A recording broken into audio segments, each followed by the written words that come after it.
बिस्मिल्लाहिर्रहमानिर्रहीम। अस्सलाम वालेकुम दोस्तों, कैसे आप सब लोग? उम्मीद है खैरियत से होंगे। खुशामदीद कहता हूं अपने यूट्यूब चैनल पर। सऊदी न्यूज़ के साथ हाजिर हुए। बहुत बड़ी खुशखबरी, आप सभी को पता है कि फ़्लाइट का आगाज़ सऊदी अरब ने कर दिया है। तो ये फ़्लाइट जो है वो सऊदी अरब ने बहाल कर दिया। ये खुशखबरी तो सभी को पता है, मगर सऊदी अरब ने एक नया ड्रामा चालू कर दिया है, एक नई शर्त लागू कर दी है फ़्लाइट्स खोलने के हवाले से।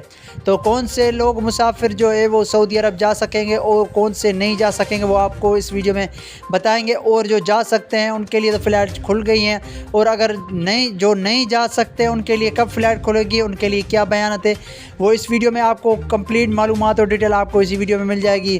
तो मेरे नए आने वाले मेहमानों से एक छोटी सी गुजारिश है, इस वीडियो को लाइक करके चैनल को सब्सक्राइब कर दे और साथ में बेल आइकन की घंटी को भी दबाएं, ताकि हमारी आने वाली लेटेस्ट वीडियो का नोटिफिकेशन आपकी स्क्रीन तक पहुंच सके।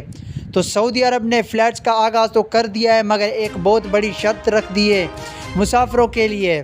तो पहली जो है फ़्लाइट उन भाइयों के लिए खुल चुकी है जो सऊदी अरब वैक्सीन लगवा चुके हैं और अब छुट्टी पे आए हैं। तो अब अगर वो वापस जाएंगे तो उनके लिए जो है वो सऊदी अरब ने फ़्लाइट खोल दी है।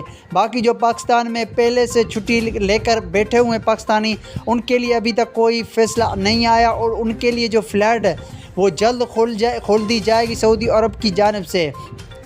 तो उन भाइयों के लिए फ़्लाइट खुल चुकी है जो पहले ही वैक्सीन लगवा चुके हैं, और सऊदी अरब की जो इंग्लैंड की है वो लगवा चुके हैं। अभी जो पाकिस्तान में वैक्सीन अवेलेबल है वो चाइना की वैक्सीन है, तो वो अभी तक अप्रूव नहीं हुई।